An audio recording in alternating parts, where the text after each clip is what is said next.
Hey, thanks everybody for coming to this talk about selling more video games. I'm Chris Charla. I'm the director of ID at Xbox at Microsoft.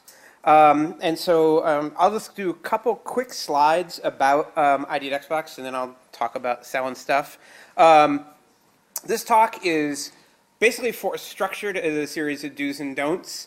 I will end, it's about 1,000 slides, but I'll try and end pretty early so take questions about your specific situations. But this is informed by what we've seen through shipping or helping to ship, more than 600 games on Xbox One through the ID at Xbox program, plus what we saw in the olden days of XBLA. And so really informed by the digital sales on Xbox. So I would assume that a lot of what I'm going to talk about is broadly applicable to other digital marketplaces, whether it's PS4, Switch, or Steam, or Good Old Games, or whatever, but I will only tell you that it's based on data from Xbox.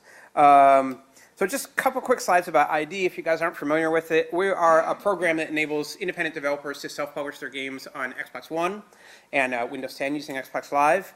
We've been around for about 4 years, maybe 4.5 years.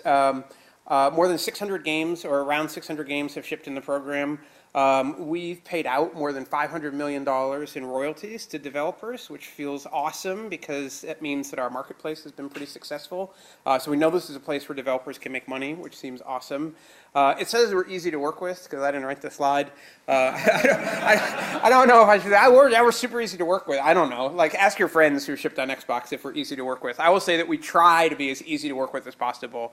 Our goal is to just make it as easy as possible for you guys to ship your game onto Xbox One, have great success, make a bunch of money, and I would like working with ID at Xbox to be as dull and boring an experience with you as possible, in that it's just like, oh yeah, I don't know, it just worked, they were fine.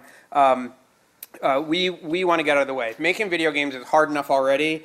Adding a lot of complications on the platform side don't help. So we do things like single worldwide submission process. We give you free dev kits. Actually, I can just go to this slide.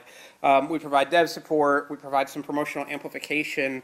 Ultimately, if you're self-publishing, you're the publisher, but we want to try and get the word out as much as possible. Help you get through cert. And then last thing I'll say is that if you are coming through the ID at Xbox program, you can feel confident that you are able to do every single thing that any other developer or publisher is able to do on Xbox, whether it's take advantage of a program, take advantage of a feature, get Xbox One X dev kits, get on stage at E3. Can't guarantee you're going to get on stage at E3, but you have as much chance to get on stage at E3 as a game from Activision or Electronic Arts. And that goes throughout the whole program. We really try and have egalitarian take on it. Like, obviously we can't always include everyone in every single promotion, but we always make sure everybody knows about everything and has the opportunity to pitch.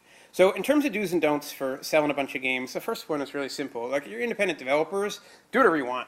Like, do whatever you think is the best thing to do.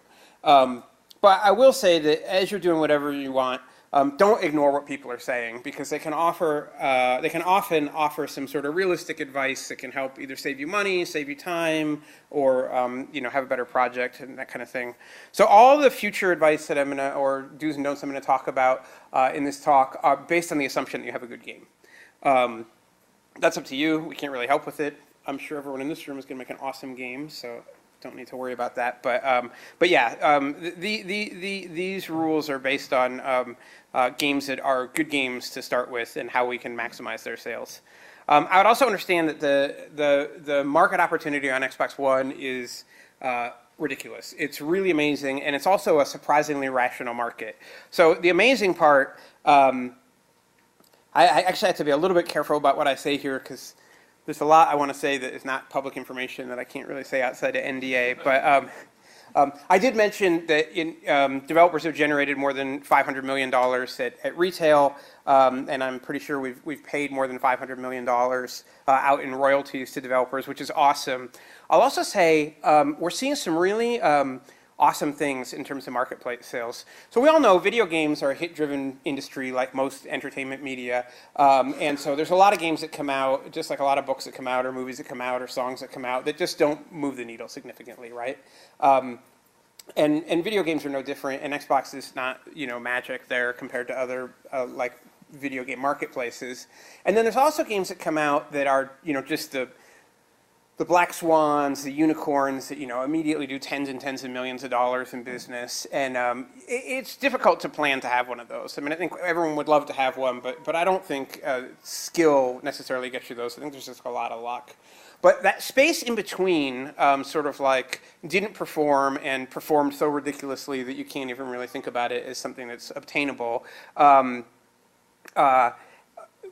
we've seen growing in the last, actually the last 3 years, and we just looked at our last fiscal year and it grew a lot. And so I think we may be, I don't want to say unique, but it's a really positive thing for our marketplace right now that we're seeing growth in the upper tier of the market that is not like the ridiculous crazy tier, although we're seeing growth in the ridiculous crazy tier too, which is awesome, and I hope everybody gets to ship one of those games in their lives.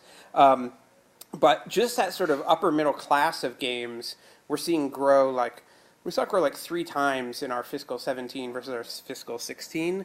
And so I feel great about the market opportunity on Xbox right now. It's not a guarantee that your game is going to be a hit, but it is a guarantee that a marketplace exists on Xbox for your game to sell, tons and tons of units and make, millions of dollars. And that feels awesome. It makes it easy to come out here and talk to you about why you should develop on Xbox or this or that, because I know that the market is there. The market on Xbox is also really rational. Generally speaking, good games sell well, bad games don't sell as well. Realistically, we all know that there's games that are great that don't sell as well as we think they should. We've also all had the experience of, you go to a bar and there's somebody there with a guitar and they're singing and you're watching them and you're like, you should be on television, you're amazing, why are you in a bar? And, sometimes, the world isn't as rational as we want it to be. I'd say the way you could definitely say it's rational is that if you have a bad game, it will tend not to sell that well. Again, to me, that feels really good. Like, I want a rational marketplace. I want a marketplace where the dream is that your game sells exactly as well as it is as a game, right? I mean, I don't know if we'll ever get there, but it is a pretty rational market, and it is a big market, too. So if you're working with Microsoft, number one thing to understand is where your motivations and Microsoft's motivations align. I think there's a lot of reasons why you would make a game. Creative reasons, just personal reasons. You just want to ship something, or you want to play a game again like you played when you were 13, or that kind of thing. And then there's also commercial reasons, and I think that's a completely valid reason to create a game. I really think that commercial art, to me, is as respected as any other kind of art, and that is where your goals are going to align most closely with Microsoft. Like, we want to help you sell a bunch of games, and you can always understand that when you're talking to Microsoft, if you think that the place that our interests most closely overlap is just commercial goals and commercial success, like, that's a pretty safe place to be. So the whole rest of this talk, and most of the time when you talk to me about selling games, I'm talking about commercial success. And that is not to take away from other kinds of success or to say that those other kinds of success are not valid in some way. They're completely valid. If you want to make a game, I make text adventures in my spare time. Like, I have a pretty realistic idea of the commercial potential for text adventures, and that's totally fine. But when you talk to Microsoft, typically we're going to talk about commercial success. So one thing I think is really important for you is to define what success means for yourself early. So, again, I make text adventures. Success for me means actually like finishing the text adventure without like too many bugs and like playing it myself and then never showing it to anyone else. Because that's the way I am. Success for you hopefully involves like selling a bunch of copies and having millions of people see your game. But it could be something different. It could just be, hey, I just want to ship this one. Or, hey, I just, if we can just sell like 5,000 units, we'll be totally happy. Define that for yourself early so you kind of know what it really will inform every decision you make after that, including just development decisions. I think it's also really important to have a realistic idea about what your game can do commercially. Yeah, like I said, I make text adventures. I have a realistic idea about what they can do commercially. But if you make a side-scrolling platformer game, like, how do you know what is realistic in terms of how that game can do commercially? Probably the best advice I can give to everybody is to use Steam Spy. Steam Spy data, while not fully accurate, and it is inaccurate in kind of predictable ways. Like, if a game's really going through the roof, Steam Spy will undercount. Sometimes it can overcount. Once a sale happens, it's difficult to use the data. But it is a really good way to do comps. I'll talk a little bit more about comps in a minute. Most important thing when you're building a comp and you're using Steam Spy, only look at the first month of sales. After the first month of sales on Steam, Steam Spy will become less and less accurate and less meaningful, basically for a bunch of reasons. Number one is there'll be sales. Number two is too many developers end up getting, I'll just say, tricked into sending somebody like thousands and thousands of codes and tokens that end up for sale on these like gray market sites in other countries. And the data just becomes really noisy. And it also is tough because month one gives you a good apples to apples comparison. Like what was the month one of this game? What was the month one of that game? What do I need my month one to be? There's different theories on what month one represents in terms of lifetime sales. In the olden days on XBLA, Xbox Live Arcade on Xbox 360, our store kind of rule of thumb was like month one sales was 50% of lifetime. I don't think that's true anymore. Maybe it's 30%, maybe it's 20% of lifetime, but however you want to think about it, I would encourage you to look at that discrete time frame. If you want it to be super cool and help your community, write a tool that just scrapes month one sales of Steam Spy, share it with your friends. The other thing I'd say when building a comp is that don't only look at best case data. Look at worst case, look at average case, look at how many games are in the genre and what percentage of those hit like a best case band and what percent hit a worst case band. Because what you don't want to do is say like, well, this game was really successful, but it happened in a genre where there's like 1,000 examples of unsuccessful games, and then you're like, I'll do this. You know, realistically, that is probably not what you'll do, just in terms of the math of it. So make sure that you're looking at those things, and also make sure that you're looking at modern games. There's been a lot of discussion recently on Twitter. I've seen a few about game fatigue and whether or not if you announce your game too early, do people get fatigued of it, and then that hurts the sales when it comes out. And I said this on Twitter. I think a lot of times there's genre fatigue, right? Like genres wax and wane in popularity, and if you announce your game for a hot genre, people might be super stoked. And then if it takes you 4 years to ship it and that genre has waned, are they sick of your game, or are they just not into that particular genre anymore? I don't exactly know the answer to that question. I don't have a lot of data on this. Personally, I'm going to say it's more genre fatigue than game fatigue, but it's hard to say. But again, that's why you should look at recent releases and the early sales of recent releases. Don't look at what a game did 5 years ago, because it just is not going to be useful in terms of what the market's doing today. Next thing, when you're building a comp, don't just look at the game type. Don't just look at genre. Definitely look at art style, look at story, look at setting. If I'm doing a super dark game, how do super dark games do? If I'm doing a bright and colorful game, how do those games do? If I'm doing a game that looks like it was hand-drawn on graph paper, how do games that look like they were hand-drawn on graph paper do? There's a lot of different vectors for genres, and or a lot of different vectors for success beyond genre, and I would definitely encourage you to look at a lot of them. And I actually think I don't necessarily recommend building a game based on like what the market says, but if you looked at all these things, you would probably see holes in the market that might be interesting places to explore. So I'm telling you to use Steam Spy and do all this work. You also need to understand where Steam players and Xbox players' purchase patterns may differ. And the number one place that is probably in 2D games. So if you have a 2D game that has really light system requirements, you're going to be able to play that on Steam, on like any old PC, any old Mac, any old like Linux box that you cobbled together. And you are probably going to reach, especially if the game is out on Steam a long time before it ships on Xbox One, you're probably going to reach a big portion of your audience on Steam versus Xbox One.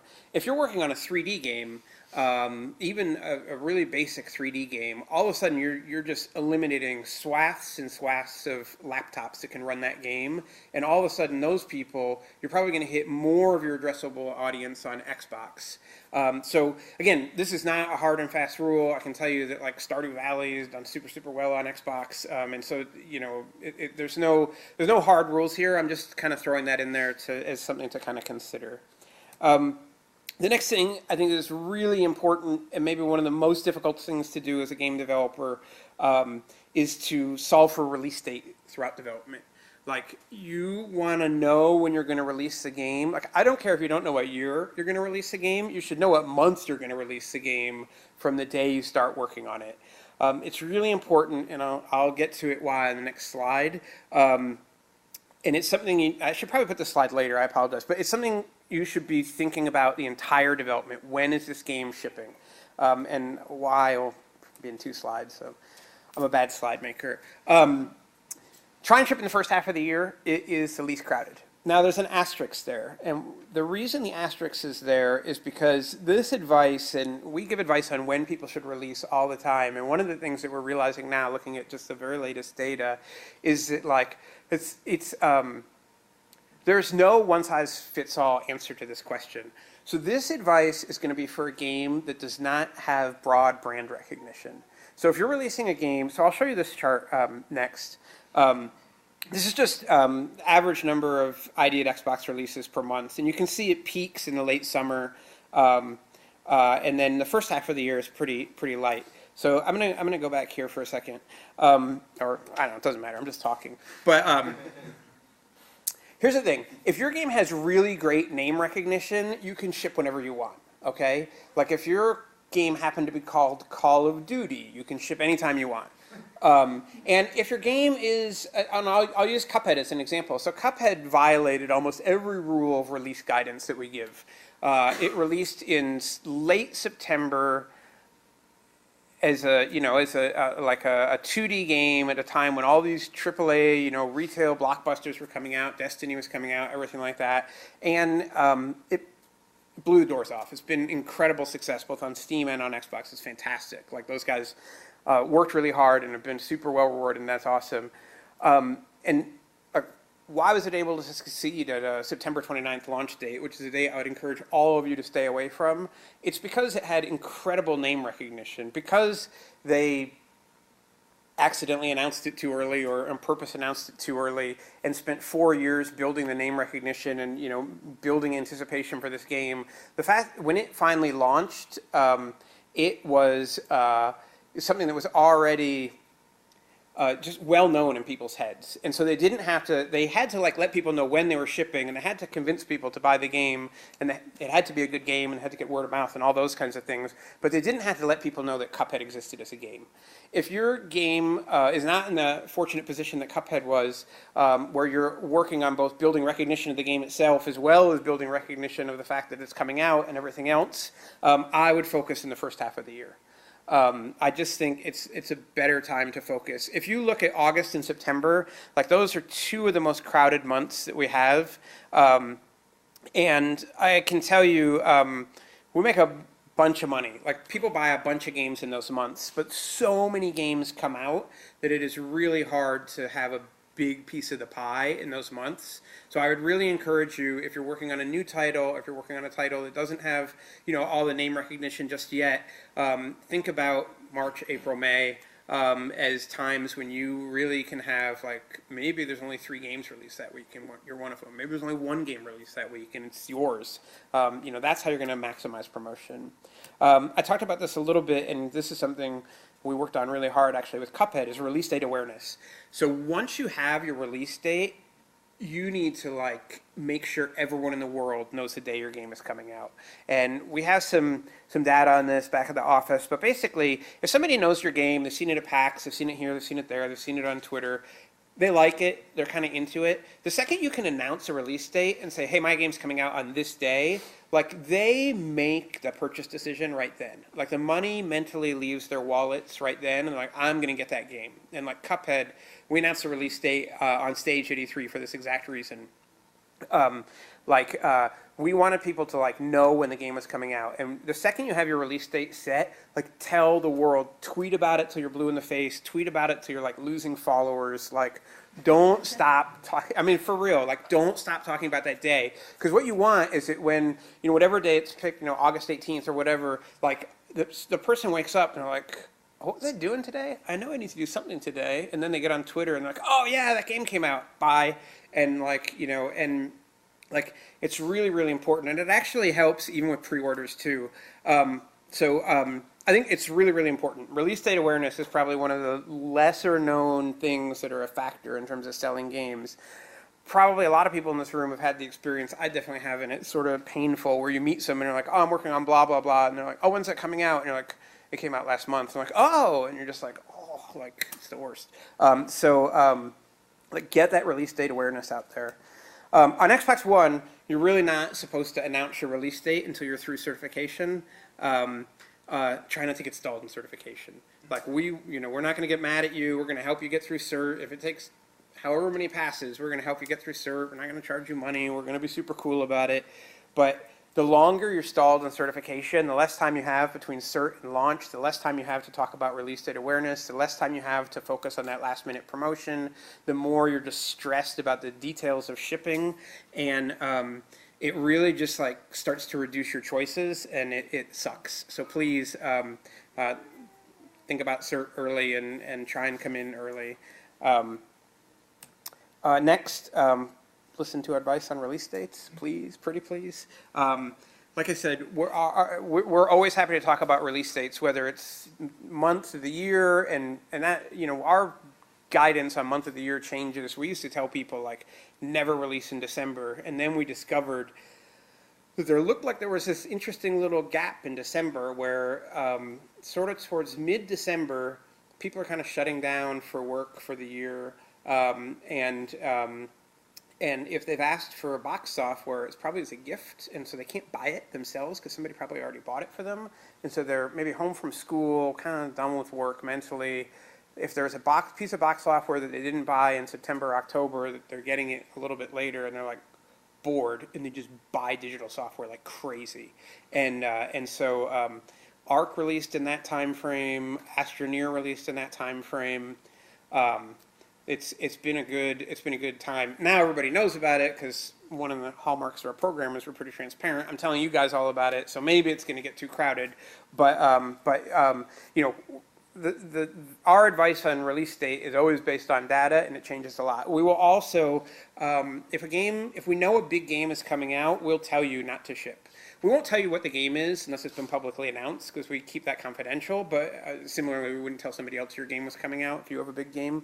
But we will tell people, like, hey, I want to come out on this day. And we're like, it's kind of like a map packy sort of day, like maybe don't come out that day, or, like, oh, have you checked Destiny's release date? Because that's Destiny's release date, like maybe don't ship that day. And so we will really help you pick the best, like the optimum day to release, given your constraints. Hey, sometimes for business reasons or other reasons, you need to ship a specific time, and we'll always be fine with it, but please listen to us. I had somebody who we were saying, like, release this time, and they're like, oh, we can't, we got to release this time. Like, okay. And then their game, like, didn't perform, and I saw them at GDC, and they're like, oh, I bet you feel like, tell me I told you so. And I'm like, I don't. Like, I feel like crap. Like, I don't, like, I don't like being right if it meant you didn't sell a bunch of units. Like, I want you to be rich. So please listen to us. So anyway, next one, please don't ship your game on Tuesdays on Xbox. So Tuesdays is a day retail games come out in the US. And they also all ship digitally. And so the new releases section, which is where the majority of clicks happen, and honestly, no matter how well you promote your game, the majority of people who are going to find out about your game for the first time is going to be when it's in new releases. On Xbox One, you'll see like sometimes 2-3 different SKUs for a given game. There'll be the base game, the deluxe edition, the special edition, the super special deluxe edition, and they just fill the new releases section. So if you ship on Tuesday, trying to say sim ship with another platform, you're just going to get buried, and it's a disaster. So don't do it. Ship on Wednesday. We see the two best days for digital games on Xbox One are Wednesdays and Fridays. And if it's a day late, then PlayStation in the US, like, we have like literally never had a complaint about that, and don't stress about it. I don't know what day Switch is, but we consider within 7 days, like, totally fine. So I would suggest you ship on Wednesday and Friday. Which day's better between Wednesday and Friday? Friday. Since Friday you ship your new releases all weekend, your new releases till Tuesday, hopefully, and so more people are looking at their Xbox over the weekend. So definitely Friday. I tell everyone in the world Friday. So now, like, maybe Wednesday. This game is coming out. So. And you mean Friday US, right? Yeah. Sorry. That's right. Sorry, I'm talking about Friday US. Apologies. We try and be as transparent as possible. We tell everybody Friday's the best. Maybe counterprogram on Wednesday. Maybe too many people are going on Wednesday. You should go Friday. It's hard to pick the exact day, but if you talk to us, we'll definitely give you advice on it.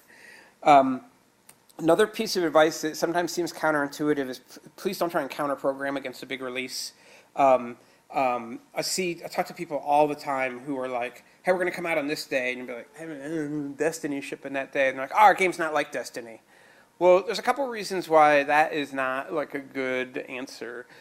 One is your game might not be like Destiny, but does that mean the people who you're hoping to play your game don't like Destiny? Because if they do like Destiny, they're probably going to buy Destiny that day, not your game. And two, whether it's Destiny or another big, AAA style box release, it takes up a lot of space on the dashboard, so it's really hard to get any additional dash promotion on the day or even sometimes the week that a really major title launches.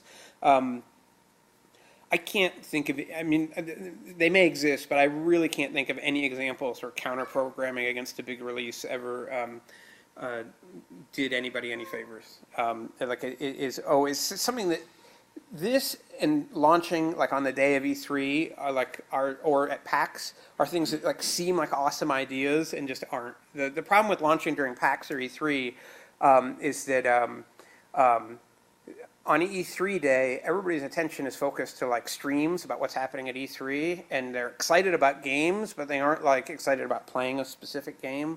So I can tell you definitely by far the worst selling game in ID at Xbox history was like a E3 surprise launch, and like, wasn't good. I was talking to somebody from a publisher, and they were talking about how they always launch their Steam games on E3, and it's huge for them. And I was like, really? It's like a disaster. And he's like, no, it's the best thing ever. So again, like not all digital marketplaces perform exactly the same. So that advice about not launching on E3 is definitely Xbox specific. One thing I really encourage you guys to do, and sometimes it's hard to do this during development, is like look at our store. We rev our store constantly. We just did a big rev of the Xbox dashboard. It changed the way everything worked. Like understand how it looks and understand like how you can kind of maximize things. Next thing is to focus on box art. So I have Arc up there. I think Arc is maybe the best piece of digital box art I've ever seen, and I have it there really small for a reason. Even really small, and I think it's about the size it would be on your TV from where you guys are sitting. But you can see pretty clearly. I'm supposed to stay by the mic. Sorry, pretend I'm pointing. This is dinosaur silhouette. There's a person on the back of the dinosaur. They're holding a machine gun. They're in a jungle. There's some kind of crazy sci-fi thing going on in the far background. It sells the promise of that game so incredibly well on the box that it got incredible click-through. And then when you see the full piece of that art on the game's details page, or you're used to anyway, I'm not sure if it's still on the game's detail page now, you would see like this dude on another dinosaur, and so you immediately knew it was a multiplayer game.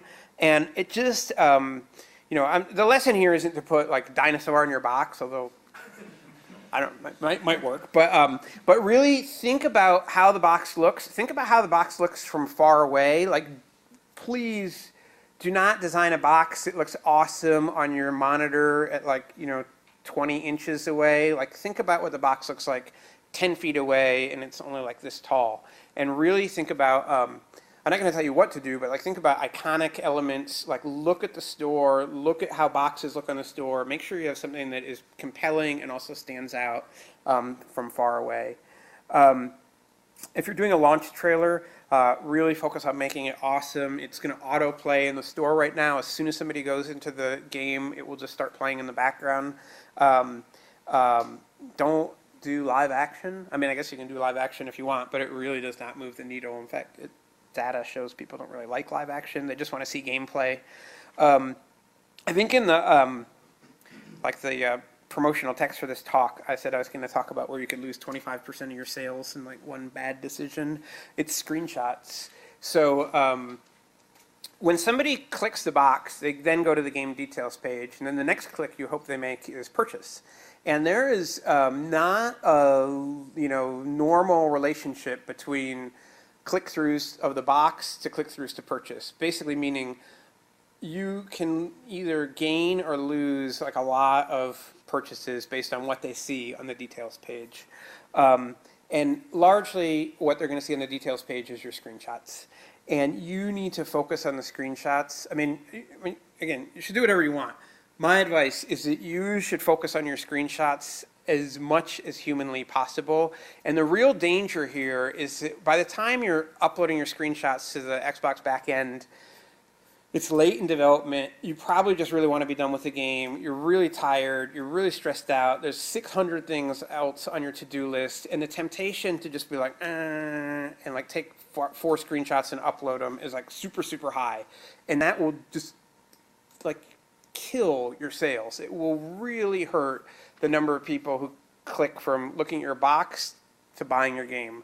Your screenshots need to be awesome. The first one people see needs to be as evocative of your game as possible, whether it's, you know, a bunch of explosions or cool dialogue or cool art. Like, it doesn't matter. It should be like you should spend serious time on that screenshot. The other thing, I might have a slide about it later, but I'll just say it here. Maximize the number of screenshots. There's a definite relationship between like however many screenshots we let you upload, which changes from time to time, and click-throughs. Like just however many screenshots we let you upload, and I would say do this on every other marketplace too. Just upload that many screenshots and make them all really good.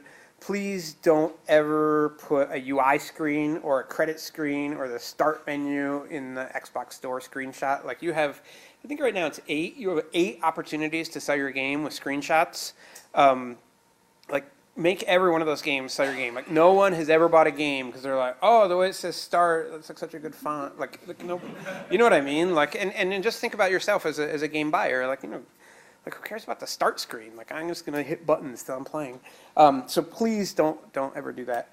This I just said, maximize the number of screenshots you provide. It's really important.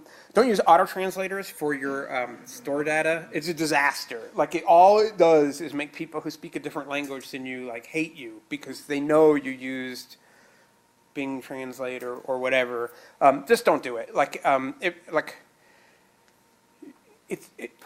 Your store text is probably only a few hundred words. It does need to be localized on Xbox. That's actually the only thing you have to localize. You can get a few hundred words localized pretty cheaply. You can find a community member who can localize it. There's like a million things you can do other than typing like Finnish translation into a search bar. So please do that because it just drives people crazy. On Xbox, you can use keywords in your metadata so that if people are searching, they can find your game. Definitely use misspellings of your own game name, use genre names, use similar words. You know, it really does help in searches. Don't use other devs' games as your keywords because we take them out. It's pretty cool, but it works. But like we take it out. You're not allowed to do that. It is cheating, and we do not allow it. Check your metadata really carefully. Like you'll have metadata for things like release date and all sorts of things. When you're shipping on Xbox, like you guys are professionals, the Xbox tools do not have a lot of guardrails, so you can do disastrous things with your metadata if you're not paying attention. And the worst thing you can do is the worst thing you do is the thing on the next slide, but the second worst thing you can do is set your release date to the wrong release date. Have some temp release date that's either 1,000 years in the future or 1,000 years in the past, and your game ships and it doesn't show up on new releases. We will fix this for you immediately. We will silently, maybe not so silently, judge you in the office. But we will, trust me, we will work to get it fixed as fast as possible. It will take hours before that propagates to every server all over the world and gets fixed. And like I said, new releases is where most of the people are going to see your game. It's where the majority of the clicks come from. Every second you're not on new releases is like a sales disaster. So please don't let that happen. We'll probably email you about it 20 times during development to tell you, but like at the end of the day, like please don't let that happen. So this may be the worst idea. If you use like super sexy, like gross pictures on your box art, like it doesn't work. It like generates clicks of the box, but nobody buys the game, or like it doesn't help selling the game, and you will also never get promotion from us. So again, you can do whatever you want if it passes age ratings, but we are not going to promote gross stuff. So next is understanding the Xbox promotional sales ecosystem. It's a little bit different than others. It's different than Steam. I don't know how PlayStation or Sony work, but or Nintendo work. I'm sure it's different from them. We plan out discounts really far in advance, also you can do a discount anytime you want, and you'll get like the strike through price. Like it'll say $20, strike through $15, which is pretty cool. But unless it's in a promotion, typically the Gold Lounge, which is something that you see on the front page, and it's where people get free games if they have games with gold, but they also get discounted games. That drives a lot of sales. But if it's not there, people won't usually see that the game is on sale unless you're doing a lot of promotion yourself. So that's something to definitely think about. I have a couple more slides about that. Think really carefully about price. I think this is honestly one of the toughest things for independent developers. There's a lot of talk about how there's a lot of imposter syndrome in the independent developer community, and this is where it really raises its head, and it's awful. Like you decide to price your game, and you're like, this game's worth $20. Like, it's not. It's only worth 10. Oh, it's a tough thing to price your games. When devs ask me about price, ultimately we're gonna help you do what you want. The question I always ask is, hey, if you're like thinking between $15 and $20, are you gonna lose 25% of your audience going from $15 to $20? Probably not, right? If they want the game at 15, most of them are still going to want the game at 20. And then conversely, if you go from 20 to 15, are you going to gain 25%? Like 25% more people are going to buy the game because it's $5 cheaper? Like, I don't know. I mean, again, ultimately you have to make that decision for yourself. But my feeling is if your game can secure sales at 15, you can probably do it at 20. Obviously, that's not infinitely scalable, and there's definitely always exceptions, but it's just something to think about. The other thing I'd just talk about briefly, I know launch discounts are popular on some platforms. I think launch discounts, if you have a game that people really want, and they're like even to the point where they're pre-ordering it or that kind of thing, like they want your game. Like, that is like your core audience. Those are like the people who are buying your game first. They're most likely to pay full price for your game. So I feel like launch discounts are kind of like, I'm not that into them. Some platforms really push them. I mean, they work because people buy the game because it's new, but I don't think that discount actually meaningfully affects the needle. I feel like you're just leaving money on the table. Again, if you're discounting it every place else, you should probably discount it on Xbox, but I actually would just encourage you to think long and hard about the efficacy of launch discounts, and I sure hope I used efficacy correctly. So if you do want to go on sale, it usually takes about 90 days to get a sale locked in on Xbox. Coincidentally, 90 days after launch is a good time to start thinking about your sales. So does that mean you should talk to us about a sale, like before your game even goes on sale or right when your game goes on sale? Absolutely. Yeah, absolutely. Talk to us right away, and we can get you scheduled. Again, it's not that it takes 90 days to get into a sale, but we have a waiting list if you want to get into the Gold Lounge, and so you do need to talk to us really, really early. I talked about this already. I mean, you can discount games whenever you want, but unless you're going to be doing a lot of promotion over it, if you're not in like a sales promotion we're running, it's like people don't really see it. If you're doing DLC for your game, definitely consider doing bundles with the DLC. Those count as new releases in our store. So your game gets another crack at the apple, or another bite at the apple in new releases, which is awesome. That said, and it really works. If you're going to do DLC, definitely do bundles. Don't spam bundles. Like it gets the marketing people super frustrated, and then they want to support you less. And also it doesn't really help sales. So if you have like 4 pieces of DLC and you do every mathematical combination of DLC and base game to try and get like however many bundles that works out to, like this, it doesn't work. But definitely bundle your game. Next, this is obvious. Promote your game. You need to promote your game before it comes out, while it's coming out, after it comes out. One thing I think that's really important is that if promoting your game seems like a pain, like if it seems scary, if it seems like something you just don't want to deal with because you talk to people and you know how hard it is, like, man, get a publisher. Like, and I'm totally honest. The relationship between publishers and developers is so much different than it was 10 years ago or even 5 years ago. You as a developer have so much more leverage. There's so many micro publishers or publishing service providers that can do just the parts of the game that you don't feel like doing, whether it's promotion or testing or whatever. Talk to your friends about who to work with, and understand that every fit's not going to be the same. But if promoting your game seems scary, like definitely get help. And I think we're almost done. I'm happy to take questions. Please don't assume any information about game sales is static. if I came to this conference next year and did this exact same presentation, some of the data will probably change. So, always feel free to talk to us. Always feel free to reach out and just ask questions. We want you guys to be successful. Like I said, this is where our interests totally overlap. But taste change, consumer behavior changes. We are always going to be trying to tell you guys the latest possible information. Yeah. And then lastly, have fun, because it's video game development. It's supposed to be fun. And any questions? Happy to take. Cool. Yep. I wanted to ask, how you said you offered advice about what times to release. Do you also offer advice about possibly, this game could be worth more and you could probably have a higher price tag? Yeah, if you ask about pricing, it's hard for us to give really good advice about pricing because we don't want to be charge 40 for it. You know what I mean?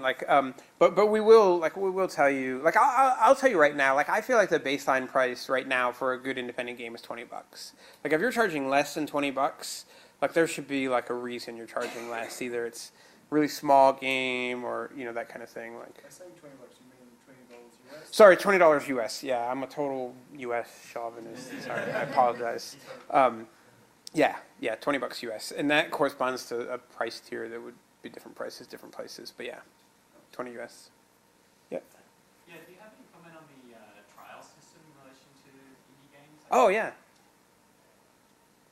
I had to drink to give myself time to think about it. No, it's really good. So on Xbox One, you can do a trial. The easiest way to do a trial is you can just do a timed trial.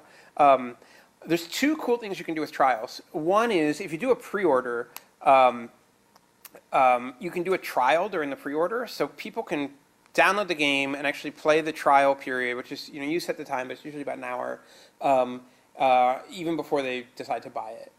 The other cool thing about trials is if somebody downloads the trial, they're now following the game on GameHub, which is our community interaction hub. And so even if they don't buy the game, they're now following you on GameHub. And so assuming that you have a community person who's posting a lot on GameHub, those posts are showing up on their activity feed, constantly encouraging them to buy. If you do a sale, if you do this, if you do that, you have a great way to kind of encounter them. What we find with trials is that if a game is good, trials increase the sales. If a game is bad, trials let people know the game's bad. So I think it's really valuable. It's a little different than it was on 360. On 360, you could do all these, I don't want to say devious, but you could do all these things where you'd let them unlock achievements, but they wouldn't get them unless they bought the game. So you could do this thing where if you bought the game right now, you'd get these 5 achievements. And now you actually can get achievements in the trial because they're usually just time-based. You can do a non-time-based trial, but it's a huge pain. I don't necessarily recommend it. But yeah, I think trials are really good. Also pre-orders. Pre-orders, they don't tend to sell a ton because you're not really giving somebody anything for the pre-order on Xbox One. They just get to download it early, but it gets you on the dash earlier, so that's pretty cool. Yep. So similar to trials, if you're in the ID program, can you also do things like free weekends or overall closed betas? Yeah. Cool. Yeah, absolutely. We've had a few free weekends from different games. Yeah, definitely can do that. Sorry, I forgot to ask. You were saying ARC. How do you get into that early access? Oh, Xbox Game Preview? Yeah. Yeah, Xbox Game Preview is really cool. It is, you just apply. We curate access to it pretty tightly. We only have about 10 games going a year, 12 games going a year. It's awesome, though, if you are a game that is appropriate for that, not a story-based game or whatever. Those games, we did all these things for consumer protection. So first of all, those games have to have a trial. Second, those games are at the absolute bottom of the store list. But one thing that happens when people scroll, they look at the first 2 things and they immediately scroll all the way down to the bottom. So it's if you have 8 different categories there, the bottom one is usually the third one that in terms of looked at, and those games stay on there forever because they'll be in Xbox Game Preview for months, and they'll just be front and center at the very bottom of the store page for months. And so it's been a really successful program for the games that have gone in there. And we also see they get a nice, they tend to sell pretty well and have a good tail, and then they get a nice little bump when they go 1.0 and show up in the regular new releases section. It's been a super successful program. What do you think of the Well, most Xbox games launch at midnight, right? Digital games. So they usually, it used to be, Generating buzz because it's a midnight launch in different countries. I don't know. I think it's hard. I would rather just generate the buzz that my game is coming out. I think for independent developers. Yeah, most people will, we used to launch all the games at 5 o'clock Redmond time or something, and then we started launching all the games at midnight UK time because it was 5 in Redmond. I don't know. So we could basically we tried to launch them at a time when there was people in Redmond in case something went wrong. But now I think most games launch at midnight local time. But you can change that. You kind of have to launch at midnight local time if you're getting promotion on the Dash that day because that's when they set the Dash promotion for the day, and it'll just make everyone angry if you launch at a different time. And just to comment on Chris's pricing thing, where he said that a good indie game should be about $20 US.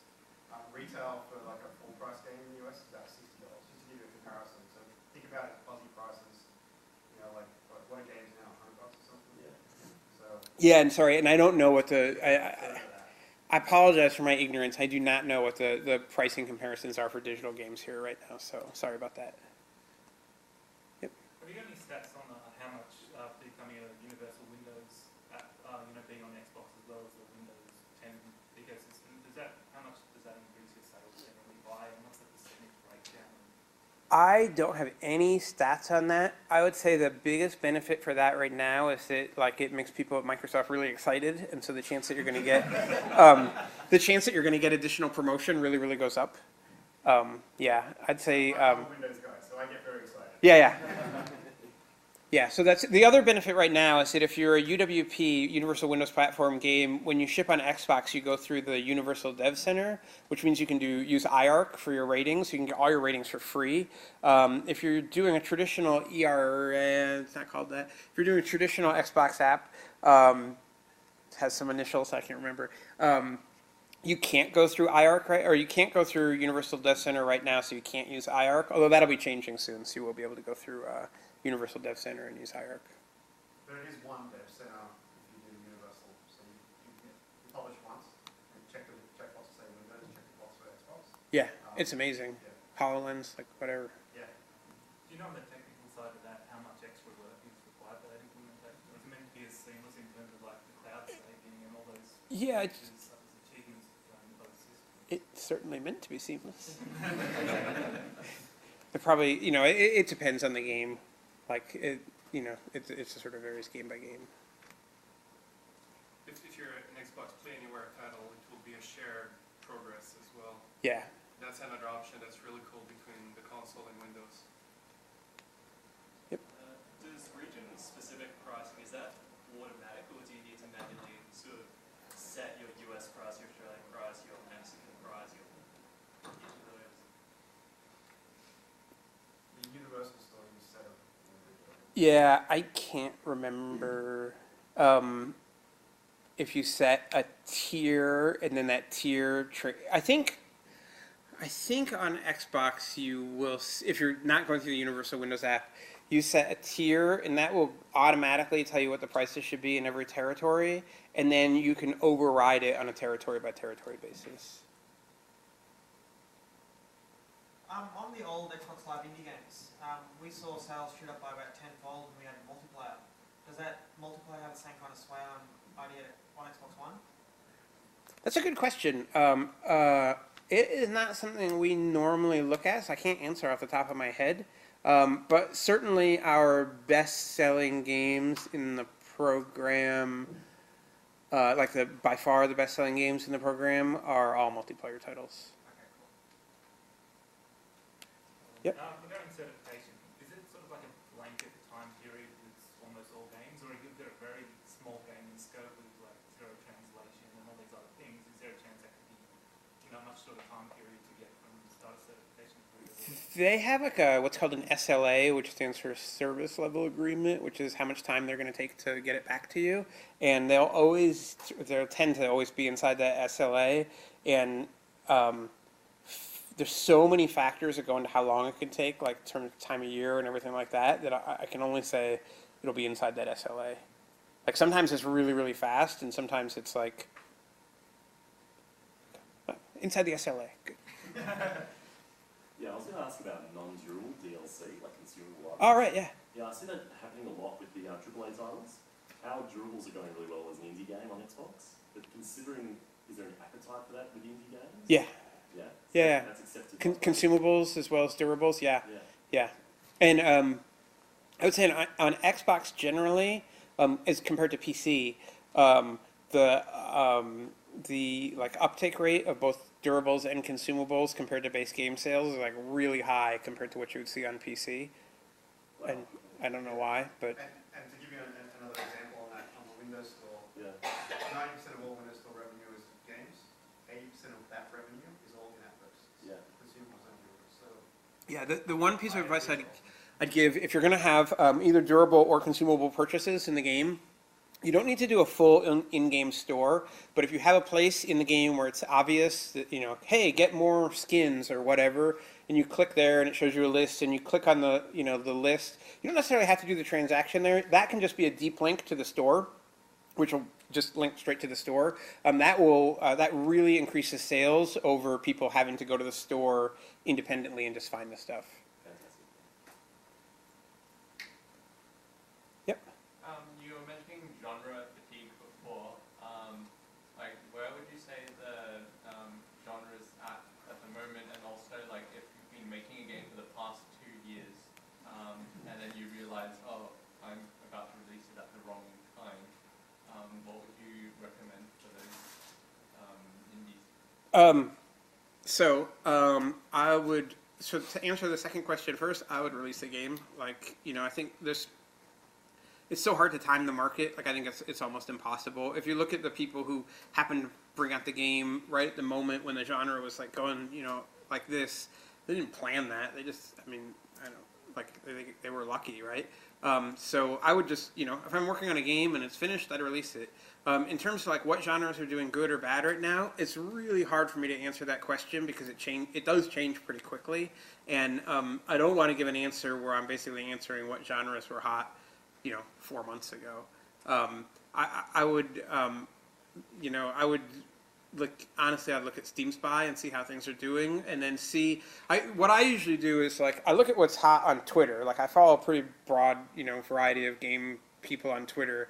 Look at like what's hot, and then like those games come out, and then I check how they did on Steam Spy, and it's like, huh, you know, or ooh, you know, and so that kind of lets you kind of know. But the problem is like it tells you how things are doing now or how things were doing 2 months ago. But like if your game is shipping in even 6 months, it's useful to know, but it's hard to use that like predictively to tell you what to do.